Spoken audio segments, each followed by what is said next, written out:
Good morning everyone, welcome to our small footprint. My name is Nyssa, and if you're new here, we are a family of 8 who live off-grid in Australia. Today is Vlogmas day 2, so the weather is a little bit better today, not superb, but a little bit better. The sun is out at least and it's not raining, so that's always a plus, and the weather is definitely warmer, no long sleeves today. So we took advantage yesterday of the cooler weather though to do something that we do most Christmas times anyway, and other times throughout the year, but especially at Christmas time, and we made our dairy-free hot chocolate powder. So we mix up all our ingredients into a hot chocolate powder that the kids can serve themselves from, and as a special treat I also made up some marshmallow fluff for the top of it as well. The marshmallow fluff is based off of a recipe from Three Rivers Homestead, and we alter it depending on what ingredients we have and how much I want to make and things like that, but she has it on her Instagram and sometimes on her YouTube as well, I believe, so we use that as a base recipe. So this way we got a big jar up of hot chocolate that the children can use throughout the whenever, but throughout the Christmas period especially, because we do Christmas books as part of our advent calendar that we do as a countdown. It helps with the younger children to self-regulate how far away Christmas is, so we always do a countdown book. Sometimes I buy individual books and I do them myself. This year we have a Gruffalo calendar, so it's got I can't remember the name of the lady off the top of my head, Julia Davidson, I'll have to look it up, but all her books are the Gruffalo and the Gruffalo's Child and Room on the Broom and all those sorts of books in little mini books that they're going to read each night before bed, and that will help them to count down towards Christmas as well. Self-regulation, things like that, all part of the homeschooling. So we did that today and I let the kids do it, so I'm going to voice over while they're doing all the mixing and everything else and let you know what they're doing, and you can watch Sonnet and Apollo were mostly the ones doing it at this time, and you can watch them put it all together, and then we make one up at the end as well. So enjoy watching, and I'll put the recipe down the bottom in the show notes for you for what we put it all together, and feel free to make it and share it and things like that. So I reckon it'd make good gifts too if you had these really nice jars and you mixed it up in a jar and you could flavour it however you wanted.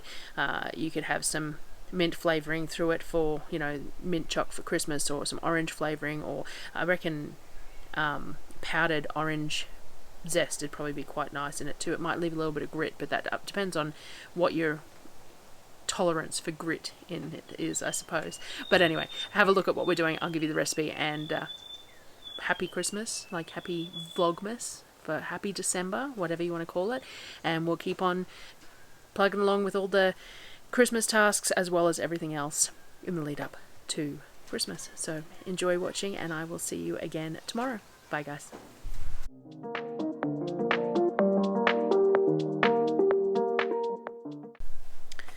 So for our hot chocolate powder, we use coconut milk powder. Now you have to be careful if you're purchasing coconut milk powder that you want dairy-free. The coconut milk powder that's sold in most of the Woolworths and Coles and things like that, it's not actually dairy-free. It has milk caseins in it. So it's got the milk protein in the powder. I'm not entirely sure why that is, but it does. So like in the international food section, I think they sell a boxed, maybe AM brand of coconut milk powder that you can use for in your curries and things like that, but it actually has dairy in it. So I purchased my dairy-free, vegan, whatever you want to call it, coconut milk powder from Hello Pure. I'll try and remember to put a link for them as well. They have sales every now and again, and you can buy like 3 1-kilo bags for a decent price. We try not to use it too much. It's much cheaper to use tinned coconut milk if I'm making something that I can use liquid with, but it is really handy for things like this, for mixes and for dry goods and that sort of stuff, that especially if you're gifting things that you want to be dairy free, because it has a nice long shelf life when you're using the powdered stuff. So the kids are making this for me, and I'm just standing in the background and directing and giving assistance as needed. We thought we'd make the most of it being a nice cold day for it too. So we use the Thermomix to blend the the mix up. Mostly that's because I'm using raw sugar, which has quite a large crystal on it too, which means that it will settle differently in the jar. So if you grind it up a little bit in the Thermix, then you're going to have the same consistency of the sugar and the cocoa and all that sort of thing. It's all going to end up a very similar consistency.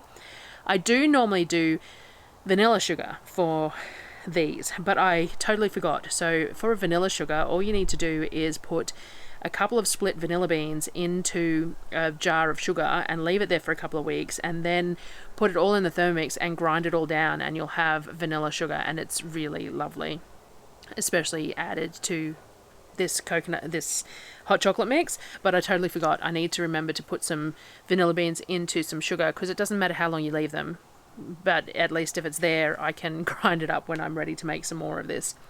So we do use the Thermix, but you don't have to. You can use a whisk.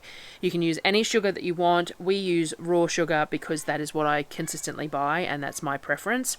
I know that it would be really nice with something like coconut sugar or maple sugar or anything like that, but they're all just a little too out of budget for us. So we stick to plain raw cane sugar. And we do the recipe in parts. So it depends on how much you want to make as to what measurement you use. We used cups because we're making a fairly large batch of it, but we do it in parts. So we do 2 parts of sugar, so 2 cups of sugar, 1 part of cocoa, so 1 cup of cocoa, and I purposely bought cocoa for this because the kids find the cacao a little too much. I'd have to bump the sugar and the coconut cream or drop the cocoa levels and stuff and play around with it, and they find that the cacao is just a little bit too bitter for them. So I purposely bought cocoa, and it's purely for this purpose. It's to mix up this chocolate mix. So 1 part of that, 1.5 parts of coconut milk powder, so 1.5 cups in this particular instance. You can bump this up if you want. It depends on how you're going to serve it as well. We served it just with hot water, which means that it was fairly low level coconut milk, but you can bump it up and make it a bit creamier, and I think I'll just assess as I go. As each time we make it, the kids have some different preferences, but they can always put a little glug of rice milk into their hot chocolate if they want to. So 1.5 parts of coconut milk powder, or you could use cow's milk powder, any soy milk powder, any sort of milk powder here that you want. 2 teaspoons of salt, and then mix it all up and store it in a jar, and that's it. That's how simple it is. So when we serve that, we use 1 tablespoon of that mix per hot chocolate. So once we got the hot chocolate done and made up, we also did a treat today because it's, Vlogmas, and it's coming into Christmas and it's December. And as I said, I like to use Vlogmas and December as an excuse to make things that I don't always make. And I know that's weird, but that's how we do it. It's celebrating family, treats, and it's just a fun month to do it. So we made Marshmallow Fluff. Now, Marshmallow Fluff is from Three Rivers Homestead. She makes a version of this, and I make it very similarly after having watched her. It just depends on what I've got as to how I do it. So it's basically 1 cup of hot water that you bloom your gelatin in. So 1 cup of hot water, you add your, I haven't got it written down here, but 3 tablespoons of gelatin, I believe. And then you want to whisk it through so that the gelatin's melted into that hot chocolate. Once you've done that, you add 1 cup of liquid sweetener to it. So you can use a cup of maple syrup, a cup of honey. We used honey today because that's what I had, though I think that Apollo regretted the choice of honey. Unfortunately, one of the kids had put the jar of honey in the fridge after they'd used it for breakfast, and so it was quite a difficult thing to get it into the KitchenAid, and because of that there was some gelatin that set into little jelly pieces to the hits of different temperatures and things like that, but it worked out in the end. I think what I'll do, because I've decided that I'm not really buying maple syrup very often anymore just because it's so expensive, but I make a lot of sugar syrups for things like sweetening our iced coffees.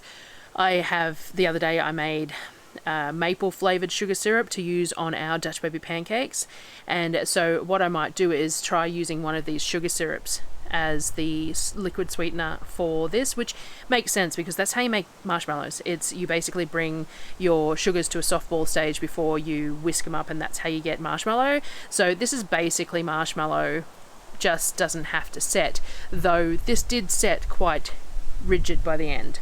But anyway, you want to put a cup of liquid sweetener into it, and then you want to whisk it. So you basically just whisk it until it works. So I say 5 to 10 minutes. I walked away from this one and it went for about 10 minutes by looking at the camera, and I've got the footage here of it for you to see how it changed in that period.